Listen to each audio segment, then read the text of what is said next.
नमस्कार दोस्तों, मैं हूं आदि और आप देख रहे हैं भारत टाइम्स। दोस्तों, आज है 4 दिसंबर, जिसे वर्ल्ड कैंसर डे के रूप में भी जाना जाता है।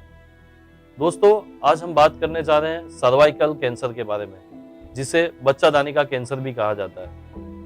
दोस्तों, अमूमन ये जो लक्षण है वो महिलाओं में ज्यादा पाए जाते हैं और ये 40 साल के बाद की उम्र में महिलाओं को होता है। दोस्तों, भारत दूसरा ऐसा सबसे बड़ा देश है जिसके अंदर सर्वाइकल कैंसर के केसेस सबसे अधिक मात्रा में पाए जाते हैं। ये बीमारी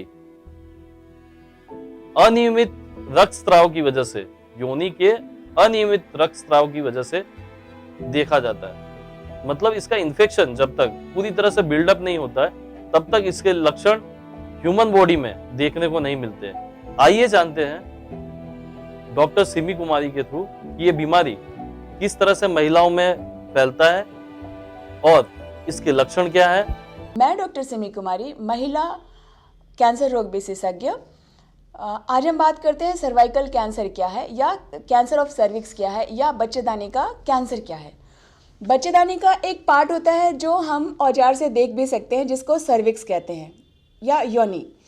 तो ये मोस्टली 40 साल से ऊपर वाले लोगों में होता है, या जिनके मल्टीपल सेक्स पार्टनर्स रहते हैं उनमें होता है, या पार्टनर के पार्टनर, मतलब अगर मेल पुरुष हैं, उनकी वाइफ अगर सर्विक्स कैंसर से पीड़ित हुई हैं, वो दूसरी शादी करते हैं, दूसरे महिला के साथ में आते हैं, तब उनको होने का चांस रहता है। या महिला को STD, सेक्सुअली ट्रांसमिटेड डिजीज है, सिफिलिस, गोनोरिया, ऐसा वाला प्रॉब्लम है, तो उनमें चांस रहता है।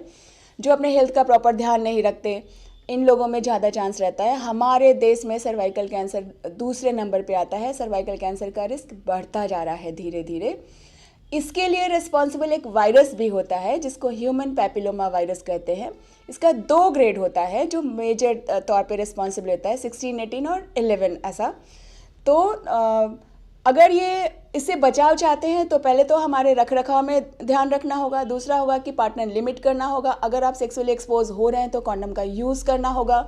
और एकदम से अभी इनिशियल एज में, जैसा कि गवर्नमेंट अप्रूव भी कर चुकी है, हम लोग वैक्सीन भी लगवा सकते हैं। गार्डासिल के नाम से आता है, 3 डोज इसका लगता है। आप अपने नियर बाई सेंटर में जाके लगवा सकते हैं, या अपने गायनी के डॉक्टर को मिल सकते हैं।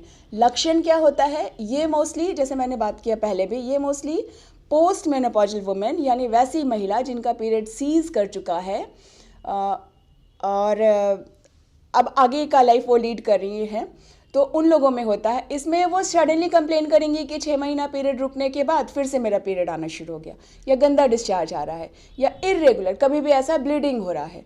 तो जब कभी भी ऐसा कोई कंप्लेन हो, या इनफैक्ट नॉर्मल महिला भी जिनको भी इरेगुलर इन बिटवीन पीरियड आता हो, माने माहवारी के बीच में, लाइक अगर 30 दिन का आपका साइकिल है तो 10 दिन पे आ गया, 12 दिन पे आ गया, या बीच में आ रहा है, या संभोग कर रहे हैं तब पीरियड आ रहा है, तो ये सारे खराब बीमारी के लक्षण हैं। तो इसको नज़रअंदाज नहीं करना है। इस पर स्ट्रेस देते हुए आप अपने गायनी को मिलिए।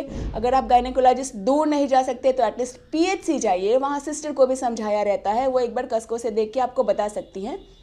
एक तरह से घाव समझिए, सर्विक्स का ये घाव होता है, बच्चेदानी का एक घाव होता है, जिसको हम आँख से देख सकते हैं। इस कैंसर की सबसे बड़ी खासियत यही है।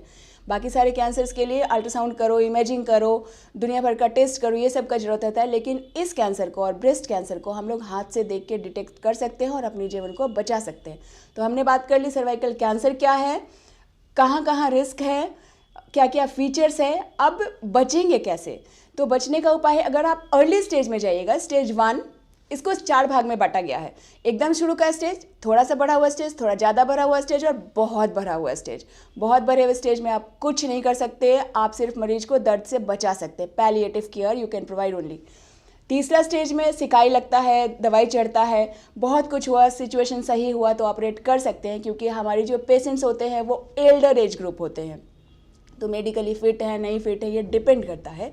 शुरू का स्टेज, शुरू के स्टेज में हम अपने लाइफ को कम से कम, जब डिटेक्ट हुआ है, उसे 5 से 10 साल जीवन को आगे बढ़ाना बिल्कुल भी मुश्किल नहीं है। आप एकदम कर सकते हैं, बशर्ते कि आप अवेयर हैं कि मुझे कहीं इंटरमिटेंट पीरियड तो नहीं हो रहा, क्वाइटस के टाइम पे, मतलब संभोग के टाइम पे ब्लीडिंग तो नहीं हो रही, कोई फाइल स्मेल डिस्चार्ज तो नहीं है, कोई गंदा श्राव तो नहीं है, मेरी माता या जो भी रिलेटेड हैं, जो एल्डर एज हैं, 30-40 के, ऐसा 40 ऑनवर्ड, मोस्टली 50 to 60 ईयर्स में होता है, लेकिन आज इसको प्रोटेक्ट नहीं कर सकते कि इस एज में नहीं होगा। तो उनको अगर ऐसा है कि पीरियड 6 महीने पीरियड रुक गया और फिर पीरियड आ रहा है, तो इन कंडीशन में कम से कम सतर्क हो जाइए और पहला सिग्नल मिलने पे ही आप एकदम से अलार्म्ड हो जाइए और रस कीजिए। कहीं नहीं जा सकते तो PHC जाइए। ये हो गया, हमने बात कर ली। अब कैसे प्रोटेक्शन, तो इनिशियल स्टेज में हम सर्जरी से बच सकते हैं। सर्जरी कर लेंगे तो हमारा लाइफ एक्सपेक्टेंसी 5 से 10 साल बढ़ सकता है बिना किसी परेशानी के। ठीक है, अब हो गई, ये तो हो गया कि बीमारी हो गया तो हम क्या करेंगे, लक्षण कैसे जानेंगे। अब है कि ना होने के लिए मैंने बता दिया कि आप वैक्सीन लगवा सकते हैं। 9 से 16 साल तक की बच्चियां लगा सकती हैं, या वैसी महिला जिनका कि अभी सेक्सुअल एक्सपोजर नहीं हुआ है, एडवांस एज में भी जाके सेक्सुअल एक्सपोजर नहीं हुआ है, तो वो इंजेक्शन लगा सकते हैं।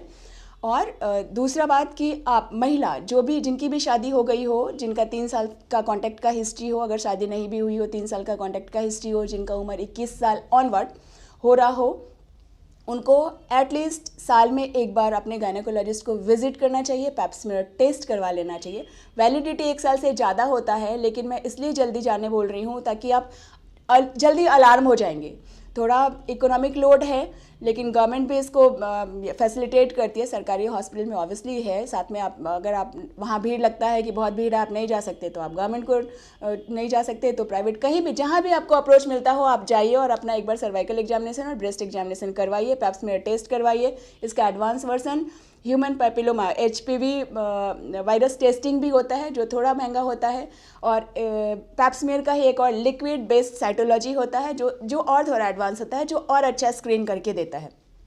तो बात हो गई कि स्क्रीनिंग हर महिला को जीवन में 21 साल के बाद, 3 साल सेक्सुअल एक्सपोजर के बाद कम से कम साल में एक बार तो, और कुछ नहीं तो 2-3 साल पे एक बार तो करवा ही लेना चाहिए। ऐसे ही और भी अधिक से अधिक जानकारियों के लिए बने रहें भारत टाइम्स पे।